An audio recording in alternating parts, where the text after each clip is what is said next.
Hi hello வணக்கம் எல்லோரும் எப்படி இருக்கீங்க? இன்றைக்கி ஒரு மார்னிங் ரொட்டீன் ஒர்க்கு தான் பார்க்க போகிறோம். கண்டிப்பாக வீடியோ பிடிக்கும்னு நினைக்கிறேன். ஸ்கிப் பண்ணாமல் பாருங்கள் ஃபுல் வீடியோவும். வாங்க வீடியோக்குள்ளே போகலாம். Happy morning. இன்றைக்கி டைம் பார்த்திங்கன்னா கரெக்டாக மணி 7 காலையில். இன்றைக்கி வெள்ளிக்கிழமை வேறு. காலையிலவே வாசலில் தண்ணி தெளிச்சிட்டு உள்ளே போயிட்டு வரதுக்குள்ளே வாசல் ஃபுல்லாகவே ஒரே இலையாயிடுச்சு. அப்புறம் நம்ம பூக்கார அண்ணன் வந்திருந்தாங்க. பூ வாங்கிட்டு கோலம்லாம் போட்டுட்டு பொட்டு வச்சுட்டு அதோட கிச்சனுக்கு போயாச்சு. சமைக்கிற வேலையும் ஆரம்பித்தாச்சு. ரைஸ் வச்சுட்டு இந்த பக்கம் கேரட் பீன்ஸு பொரியல் ரெடி பண்ணியாச்சு. அப்படியே இந்த பக்கம் பார்த்திங்கன்னா பருப்பு சாம்பார். வெறியும் பருப்பு போட்டு வச்சுன்னா தம்பிக்கு ரொம்ப பிடிக்கும். அதனால் பருப்பு சாம்பார் ரெடி பண்ணிகிட்டு இருந்தோம். அதுக்கு இடையிலவே அப்புறம் தம்பி வந்து 2 பேரும் எந்திரிச்சிட்டாங்க. அப்போ டைம் பார்த்திங்கன்னா மணி 7:20. அப்போ தம்பி 2 பேரும் எந்திரிச்சு நான் வீடியோ எடுக்கிறத பார்த்துட்டு ஆய் சொன்னாங்க. அவங்க அப்பா வந்து வீடியோ காலில் வருவாங்க தினமுமே ரெகுலராக 7 o'clock. அப்பா தான் அப்படின்னு நினச்சிக்கிட்டு ஆய் சொல்லிகிட்டு இருந்தாங்க. இல்லைப்பா வீடியோ எடுத்துகிட்ருக்கேன் அப்படின்னு சொன்னேன். அப்புறம் உடனே தம்பி போயிட்டு ப்ரஷ் பண்ண போயிட்டாங்க. அதுக்கப்புறம் பார்த்திங்கன்னா நம்ம வந்துட்டு முட்டை போட்டு ஃபினிஷ் பண்ணியாச்சு பொரியல். அதுக்கப்புறம் புளி கரைசலை ஊற்றி சாம்பாரையும் ஃபினிஷ் பண்ணியாச்சு. அதுக்கப்புறம் தம்பி வந்து ஸ்கூலுக்கு எடுத்துகிட்டு போகிற ஸ்நாக்ஸ் வந்து ஃப்ரூட் சாலட் கேட்டிருந்தான். ரெடி பண்ணி கொடுத்தாச்சு அவருக்குமே. எப்போதுமே ஒரு 2 பழம் இல்லை 1 பழம் தான் கொடுத்து அனுப்புவோம். அன்றைக்கி ஃப்ரூட் சாலட் கேட்டதுனால எல்லா பழமே கட் பண்ணி கொஞ்சம் கொடுத்துட்டு குட்டி தம்பிக்கு பாதி எடுத்து வச்சாச்சு. அது என்னமோ அவனுக்கு ஒரு சந்தோஷம், ஹாப்பி. அதை எடுத்துகிட்டு போய்ட்டு அவங்க மேம் கிட்ட காமிச்சிட்டு சாப்பிட்றதுல அவங்களுக்கு ஒரு ஹாப்பி. பசங்களுக்கு நம்ம பிடிச்ச செஞ்சு தரக்குள்ள நம்மளுக்கான ரிசல்ட்டையும் அவங்க கொடுத்துருவாங்க கண்டிப்பாக. அதனால தான் நான் எப்போதுமே தம்பிக்கு பார்த்து செய்வேன். அதுக்கப்புறம் தொட்டுக்கு வந்து ஃபினிஷ் பண்ணியாச்சு. அப்புறம் அதுவும் கப்பில் எடுத்து வச்சாச்சு. அதுக்கப்புறம் லஞ்ச் பாக்ஸுக்கு ரெடி பண்ணியாச்சு. சாதத்தையும் கொஞ்சம் ஆற வச்சு எடுத்து வச்சாச்சு பேக் பண்ணி. அதுக்கப்புறம் தம்பி வந்து குளிக்க போயிட்டாங்க. அப்புறம் அதுக்கு இடையிலவே நம்ம வந்து டிஃபனும் ரெடி பண்ணணும். டைமும் இல்லை.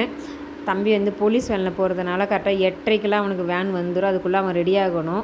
அப்படியே நம்ம கடகடன்னு வேலையெல்லாம் செஞ்சுட்டு இருக்கக்குள்ளவே குட்டி தம்பி வந்து காலை பிடிச்சிட்டு அழ ஆரம்பிச்சிட்டாங்க. அப்புறம் உடனே பெரிய தம்பி குளிச்சுட்டு வந்துட்டாங்க. வீடியோ எடுக்கிறத பார்த்துட்டு வெக்கப்பட்டுட்டாங்க அவங்க வேறு. அதுக்கப்புறம் தம்பியை ரெடி பண்ணி விட்டுட்டு உடனே அந்த கேப்பிலவே குட்டி தம்பி தலை சேவிட்டு அவங்களையும் ரெடி பண்ணணும். அந்த டைம்லவே தம்பியை ரோட்டுக்கு தூக்கிட்டு போகிறதுனால அதுக்கப்புறம் அவங்களுக்கு தலை செய்ய விட்டுட்டு தம்பி அதுக்குள்ளவே பெரிய தம்பி சாப்பிட்ற நேரத்திலவே நாங்கள் 2 பேரும் ரெடி ஆகிடுவோம் எப்பொழுதும். அவங்க அப்பா இருந்தால் எனக்கு எந்த அளவுக்குலாம் கஷ்டம் இல்லைங்க.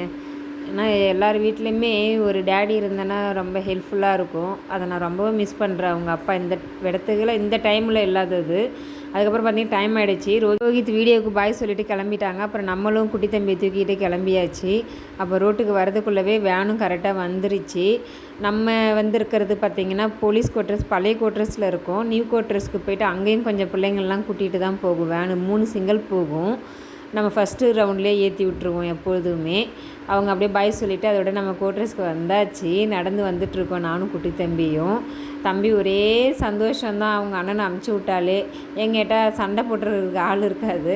அப்புறம் வந்து நம்மளுடைய வேலையை ஸ்டார்ட் பண்ணியாச்சு. கொஞ்சம் பழத்தூள்லாம் எடுத்து வச்சுருந்தேன். அதை கட் பண்ணி ரோஸ் செடிக்கு உரத்துக்காக போடுறதுக்காக கட் பண்ணிகிட்டு இருந்தேன். அப்புறம் தம்பி வந்து பழம் சாப்பிட்டுட்டு இருந்தாங்க.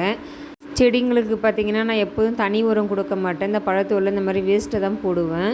நல்லாவே வரும். நம்ம வீட்டுக்கு ஏற்றாப்புல அந்த மரம் பார்த்திங்களா எவ்வளோ பசுமையாக இருக்குது. இலை உதிர் காலம் முடிஞ்சதுக்கப்புறம் அந்த புது தளிர் எவ்வளோ ஒரு பியூட்டிஃபுல்லாக இருக்குது பாருங்களேன் பார்க்குறதுக்கே. காலையிலவே நல்லா கண்ணுக்கு குளிர்ச்சியாக இருந்துச்சு.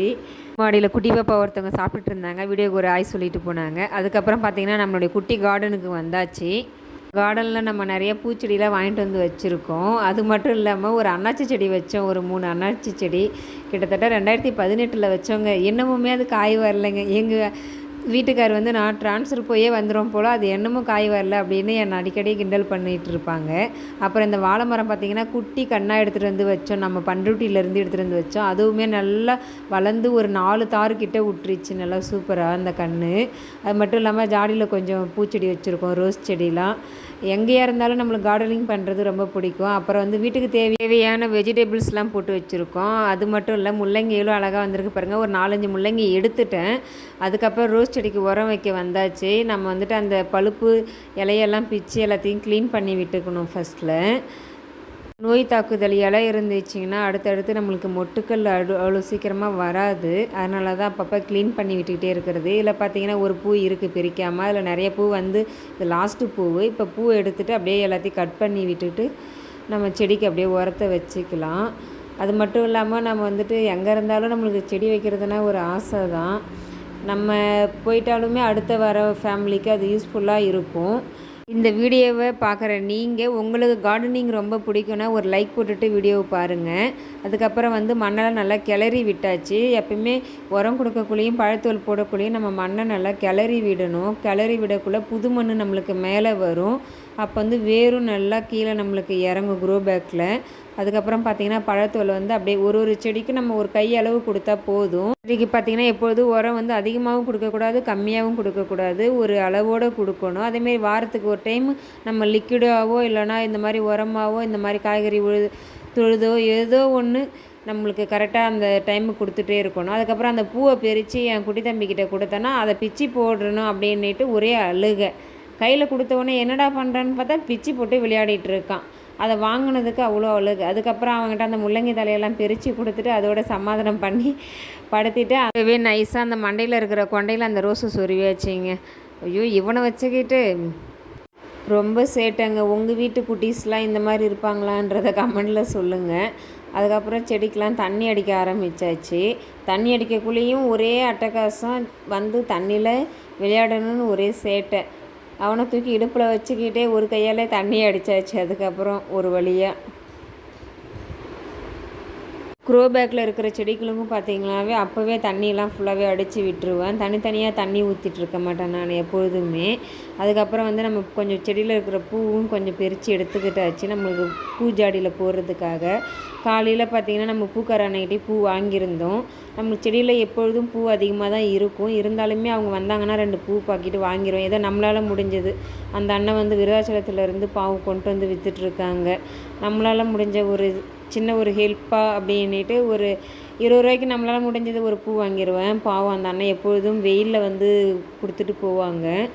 அதுக்கப்புறம் வந்து பார்த்திங்கன்னா நம்ம பூவெலாம் பிரித்து எடுத்துகிட்டு வந்து நம்ம ஜாடியில் வந்து அழகாக வச்சு ஃபினிஷ் பண்ணியாச்சு.